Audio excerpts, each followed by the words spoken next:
Assalamualaikum warahmatullahi wabarakatuh. Bagaimana kabarnya? Baiklah anak-anak, pada hari ini kita akan memulai pelajaran seperti biasa.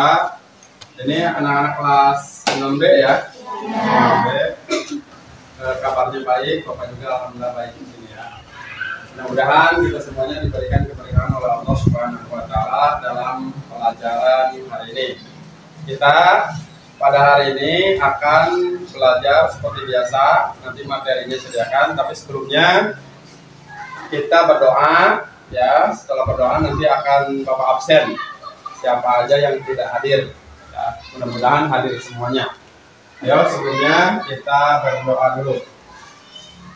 Silakan dimulai oleh pemimpin kelasnya.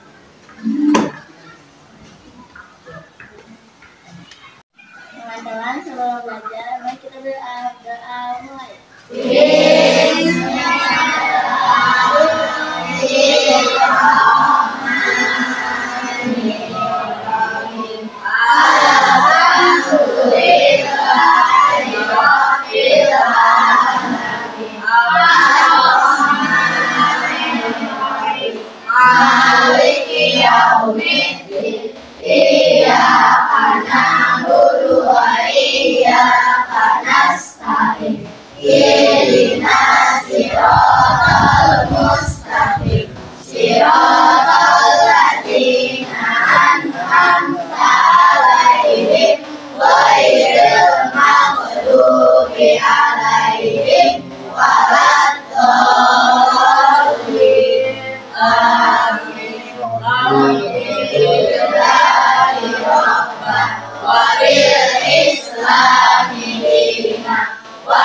Muhammadin nabiyya wa rasulah Rabbi zidni ilman warzuqni fahman. Amin.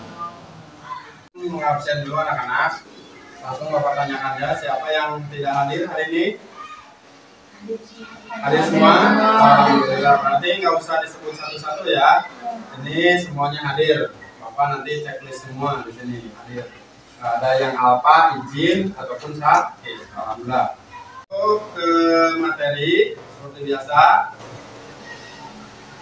Materi yang minggu kemarin kita yang sudah pelajari tentang hidup damai dengan saling memaafkan. Ya, itu udah beres semua materi yang kemarin. Ya. Sudah saling memaafkan juga? Sudah. Tidak ada dendam di antara kita? Ya, sudah. Sekarang kita masuk ke dalam materi. Materi kita yaitu tentang hukum halal dan haram. Ya, hukum halal, haram. Nah, coba anak-anak, kalau kita menemukan barang di jalan, kemudian barang itu kita ambil, contohnya dompet, ada uangnya di dalamnya, kita ambil. Nah, uangnya itu kita jajanin, boleh apa enggak? Tidak boleh. Enggak. Ada yang pernah kayak gitu pengalaman? Hah? Nggak pernah. Kalau pernah jangan sampai barang tersebut diambil, sebab itu adalah barang orang lain. Kalau dipelajari hukum halal haram, ada kan di depan? Ya. Tujuan pembelajaran kita yaitu pertama tentang dasar hukum halal haram ya. Kemudian definisi halal haram, keterangan secara umum dan secara khusus. Dasar hukum halal haram ini ada 3 ya anak. Lihat di sini. Yang pertama adalah Al-Quran. Kalau tidak didapatkan di Al-Quran berarti hadis. Kalau nggak ada di hadis, ijtihad. Anak-anak sudah tahu ini semuanya. Apa itu Al-Quran? Al-Quran? Ya, kitab umat Islam. Kitab suci yang diturunkan oleh Allah melalui malaikat Jibril kepada Rasulullah ya, untuk disampaikan kepada umatnya. Kemudian kalau hadis, apa hadis? perbuatan, terus tingkah laku, terus apa lagi? Diamnya Rasulullah adalah hadis atau disebut juga nama lainnya as-sunnah, ya sunnah. Nah, itu ya. Kemudian satu lagi ijtihad. Nah, ijtihad. Apa itu ijtihad? Kesepakatan para ulama, ya. Ulama bersepakat, namanya ulama itu orang berilmu, hafal Quran, hafal ribuan hadis, kemudian sholatnya, amaliyahnya itu tidak pernah ditinggalkan, ya. Nah, para ulama ini mereka berijtihad ketika mendapati satu hukum di Al-Quran tidak ditemukan, di hadis juga tidak ada, maka mereka berembuk, bersepakat. Nah, disebut ijtihad, orangnya disebut apa? Mujtahid, ya, orangnya disebut mujtahid. Nah, ini lihat kerangkanya. Sekarang kita kembali ke definisinya dulu, definisi halal haram, ya. Nah, lihat contohnya di sini. Ketika kita membuang sampah ke sungai, maka hukumnya haram. Dipasangin patok tuh kan di gambarnya. Haram membuang sampah. Haram di sini berarti suatu pelanggaran yang tidak boleh dilakukan. Bahkan kalau yang berbuatnya adalah dosa. Coba kalau buang sampah ke sungai, nanti apa dampak yang terjadi? Banjir, menimbulkan penyakit juga kan, nanti pada bertelur, si nyamuk bertelur, terjadilah wabah penyakit demam berdarah. Sebab itu memudaratkan, maka hukumnya haram. Ya. Kemudian lihat di sini definisinya, definisi halal. Coba dibaca. Halal adalah segala sesuatu atau kegiatan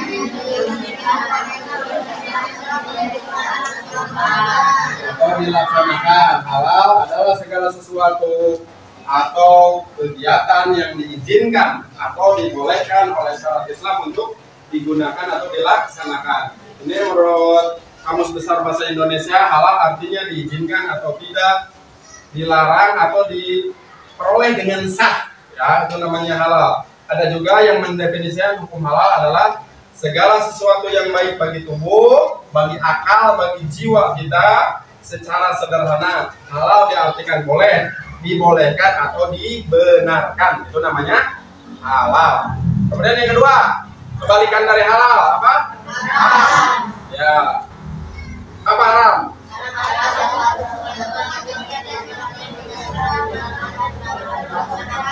Ya, haram adalah sesuatu atau kegiatan yang tidak diizinkan, ya, tidak dibolehkan atau dilarang untuk digunakan atau dilaksanakan. Kenapa Bapak menampilkan logo di sini? Logo apa? Halal. Ini halal, biasanya umat muslim di dunia menggunakan ini. Sama Indonesia, Malaysia, kalau ini seperti ini. Kalau kita di Indonesia itu logonya seperti ini, ada dari MUI, Majelis Ulama Indonesia. Ada satu lagi logo yang baru dari pemerintah sekarang kayak bentuk wayang. Nanti kita lihat di yang lain. Ini Majelis Ulama Indonesia ada logonya. Jadi kalau udah tercantum logo ini, berarti makanan itu udah diperiksa kadar apanya, alkoholnya apa, itu udah insya Allah udah halal. Ya, kayak minuman tidak ada alkoholnya, makanan kayak bumbu dulu pernah terjadi, ada yang ada kandungan lemak babinya, ada yang dari Jepang gitu, ya. Mereknya Bapak nggak sebutin. Itu ada yang diharamkan juga, jadi polemik dulu pernah. Dalil di Al-Quran, ini dalilnya, ya. Kelihatan anak-anak? Siapa yang mau baca? Bin, ya Bin, kamu dulu Bin. Ya boleh di situ, boleh langsung, boleh berdiri boleh.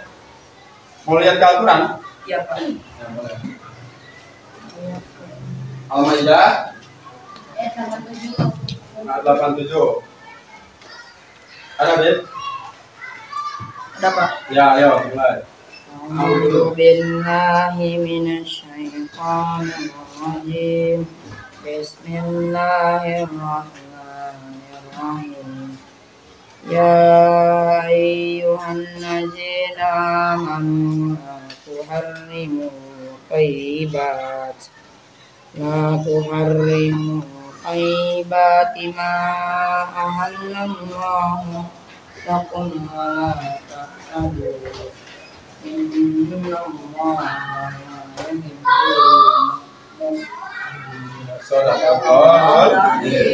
Yang kita baca semua bersama-sama yang depan. A'udzubillahi minasyaitonir rajim. Bismillahirrahmanirrahim. Ya ayyuhalladzina amanu la tuharrimu thayyibati ma ahallallahu lakum wa la ta'tadu. Innallaha yuhibbul muqtadin. Artinya, wahai orang-orang yang beriman, janganlah kamu mengharamkan apa yang baik yang telah dihalalkan Allah kepadamu, dan janganlah kamu melampaui batas. Sesungguhnya Allah tidak menyukai orang-orang yang melampaui batas. Ini dalil Al-Quran tentang apa, anak-anak?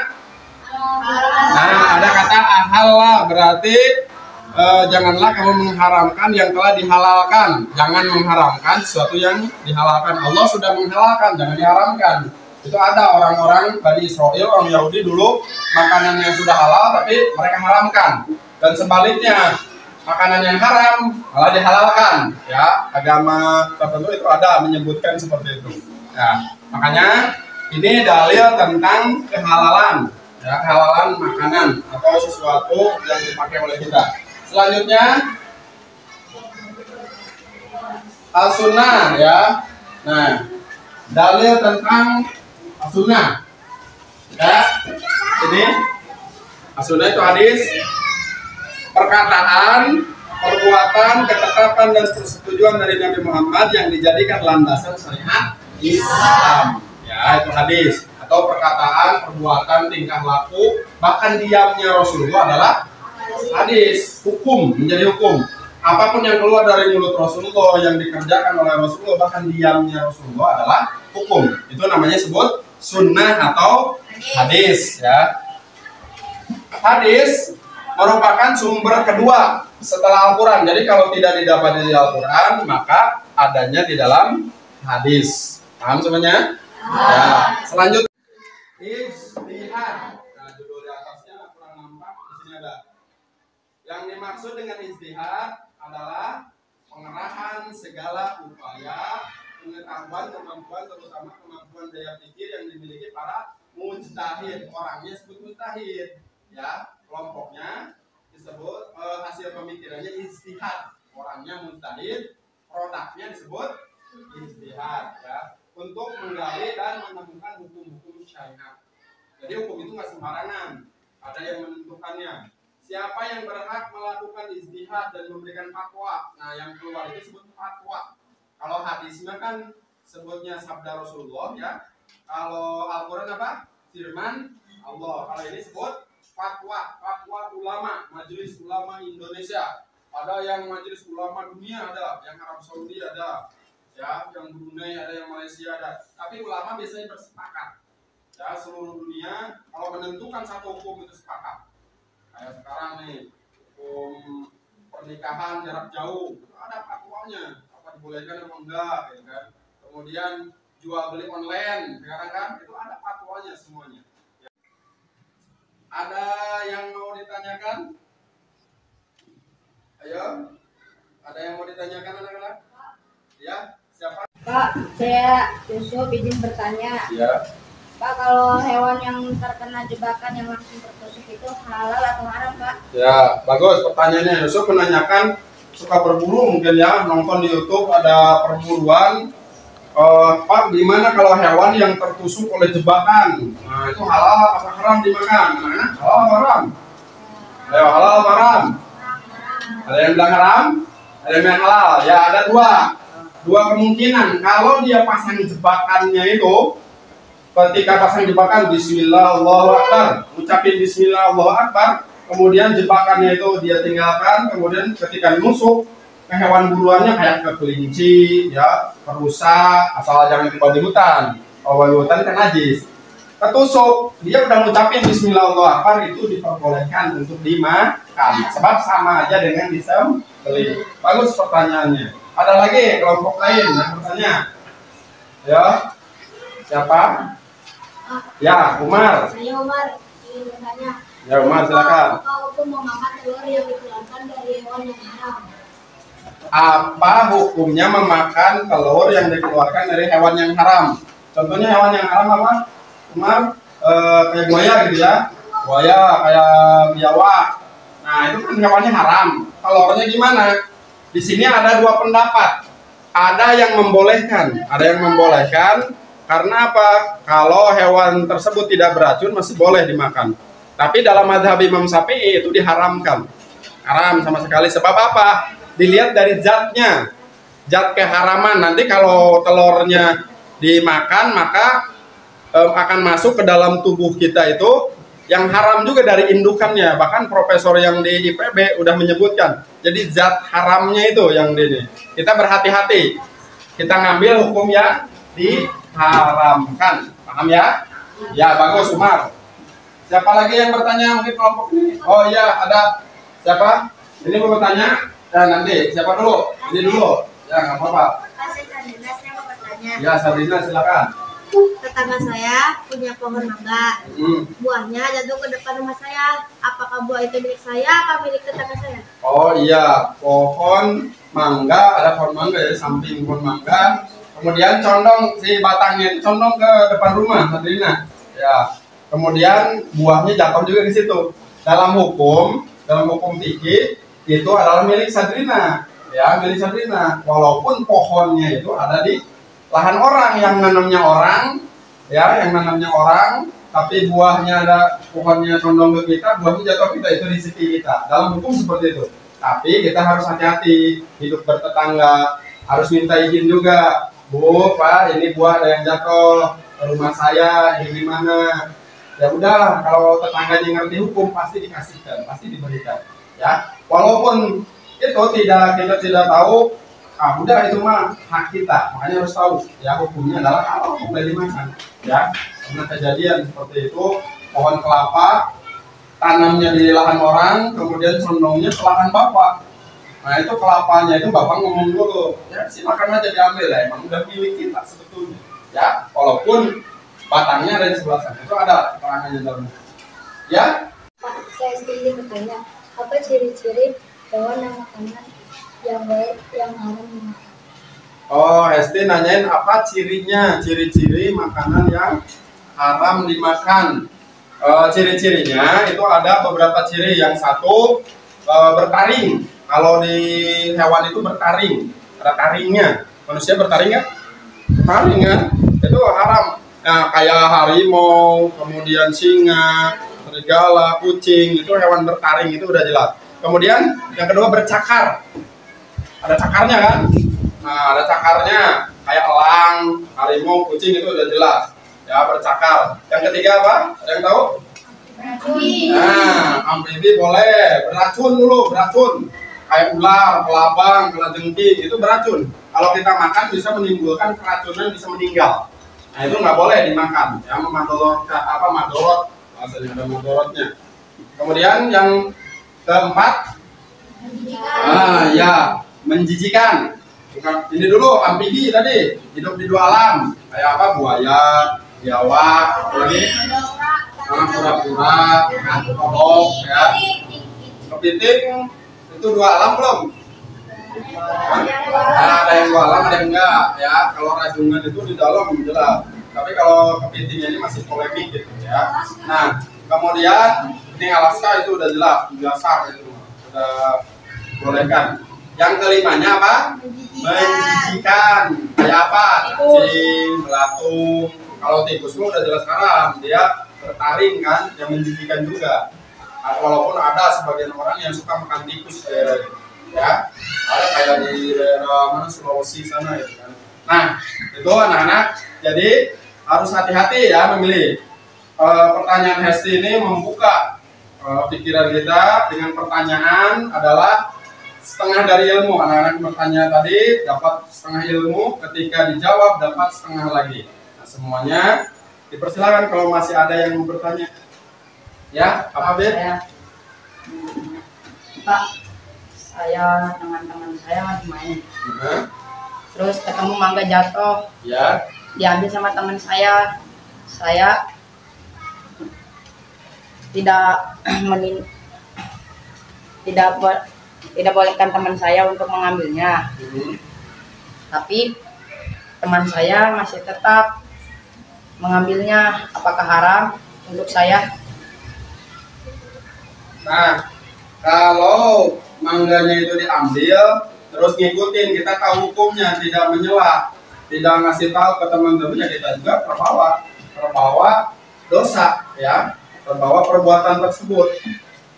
Ya, makanya hati-hati kalau kita ngambil barang sesuatu, kalau tahu hukumnya, kasih tahu teman kita, jangan diambil, itu bukan hak kita. Beda lagi dengan tadi pertanyaan Madrina, ya. Kalau itu mah secara hukum diperbolehkan, sebab tadi pohon mangga yang condong ke rumah kita, buahnya jatuh ke kita, itu udah hak kita, ya. Tapi kalau ini mah mangganya jatuh di depan rumah orang, kita ambil gitu kan, nggak boleh kalau kayak gitu, ya. Itu haram hukumnya, paham ya? Nah, ada tadi di dalam bagian udah ada yang satu adalah prosesnya, ya, sifat asalnya, kemudian ada zatnya, keharaman menurut zat, kemudian sifat asal, ada juga prosesnya, ya. Contoh di sini kayak daging apa, perbuatan buruk, jahat, judi, syirik yang diharamkan oleh Allah Subhanahu wa Ta'ala. Ini sifat asalnya aja udah haram, melanggar hukum, berarti tidak boleh dilakukan. Pelanggaran, ya, semuanya di sini. Contoh ini masih banyak lagi. Sifat buruk, banyak kan sekarang judi online gitu. Nah, itu udah jelas pelanggaran dari sifat asalnya itu udah nggak boleh. Di sini ada dalilnya surat Al-Baqarah ayat 219. A'udzubillahi minasyaitonir rajim. Yas'alunaka 'anil khamri wal maisir qul fihima ismun kabir wa manafi'u lin-nas wa ismuhuma akbar min naf'ihima wa yas'alunaka madza tunfiqun qulil 'afwa kadzalika yubayyinu Allahu lakumul ayati la'allakum tatafakkarun. Artinya mereka menanyakan kepada Muhammad tentang khamr, judi. Khamr tahu minuman keras, ya, kalau dulu itu. Kalau sekarang bukan hanya minuman keras, ada yang berbentuk serbuk, pil, yang disuntik, yang dihisap, itu semua juga khamr, ya, bukan hanya yang diminum saja. Nah, itu apa? Di sini katakanlah pada keduanya terdapat dosa yang sangat besar, berarti termasuk 7 dosa besar ini. Manfaatnya hanya sedikit. Manfaatnya apa? Kayak di Eropa, di Barat, untuk menghangatkan aja, menghangatkan tetap aja, walaupun saya Pak pengen menghangatkan juga. Di kita masih banyak rempah-rempah yang lain. Apa? Contohnya, ya, jahe, ya, kemudian air teh, kemudian apa lagi? Madu, ya. Nah, itu kan hangat, boleh diminum. Banyak yang halal yang bisa menghangatkan. Kalau alasannya menghangatkan, masih ada makanan yang halal. Paham anak-anak? Ya, di sini kemudian secara proses. Nah, prosesnya apa? Tadinya makanan itu halal, tapi bisa jadi haram. Contohnya apa? Betul, anggur. Ya, nah, anggur tadinya kan halal. Anggur itu ketika di blender dikasih gula, diminum itu masih halal. Tapi ketika udah di blender dikasih ragi, diperas airnya, kemudian difermentasi, disimpan 1 bulan, ada yang 1 tahun, ada yang sampai ratusan tahun. Itu akan menjadi alkoholnya tinggi. Nah, itu yang menjadi haram, ya. Di kita ada air nira yang dari pohon awung atau enau namanya, bahan gula merah. Sebelum jadi gula merah itu sayuran. Itu juga kalau difermentasi bisa jadi minuman khas, ya. Alhamdulillah materi kita sudah selesai. Anak-anak paham semuanya? Ya, nanti kalau nggak paham dipelajari lagi di rumah. Bahan ajarnya ada kan di bukunya, di Al-Quran. Kemudian boleh dicek di YouTube, ya, videonya, atau di Google, di media-media ini yang sosial sekarang, silakan untuk dimanfaatkan. Bapak ngasih tugas nanti pada anak-anak untuk di rumah, ya, cari per kelompok nanti hewan-hewan klasifikasikan, bedakan hewan yang haram dimakan dan yang halal dimakan, atau dibalik boleh, hewan yang halal dimakan, hewan yang haram dimakan. Dibuat pagan, kemudian hewan apa saja yang halal dimakan, hewan apa saja yang boleh dimakan. Dengan ciri-cirinya yang tadi dipertanyakan. Contoh harimau karena apa? Bertaring, bercakar. Kemudian kalau apa? Ular karena beracun, gitu ya. Bisa kayak gitu? Siap semuanya? Ya. Alhamdulillah. Kemudian untuk materi minggu depan setelah nanti ada penilaian, insya Allah kita akan membahas tentang materi selanjutnya, yaitu tentang jasa Khulafaur Rasyidin. Tahu Khulafaur Rasyidin? Khulafaur Rasyidin siapa tentunya? Abu Bakar, jadi Umar, Utsman bin Affan, Ali bin Abi Thalib. Nah, di semester sekarang yang dipelajari hanya 2 dulu, yaitu Sayyidina Abu Bakar dan Sayyidina Umar bin Khattab. Nanti di akhir semester baru 2 lagi, Sayyidina Utsman dan Sayyidina Ali karamallahu wajhah. Ya, materi kita sudah selesai, waktunya sudah habis. Mudah-mudahan kita diberikan keberkahan oleh Allah Subhanahu wa taala, ilmu kita bermanfaat dan bisa dilaksanakan di kehidupan sehari-hari tentang hukum halal dan haram. Ya, kita tutup dengan bacaan hamdalah. Alhamdulillahirabbil alamin. Subhanakallahumma wa bihamdika asyhadu an la ilaha illa anta astaghfiruka wa atubu ilaik. Alhamdulillahirabbil alamin.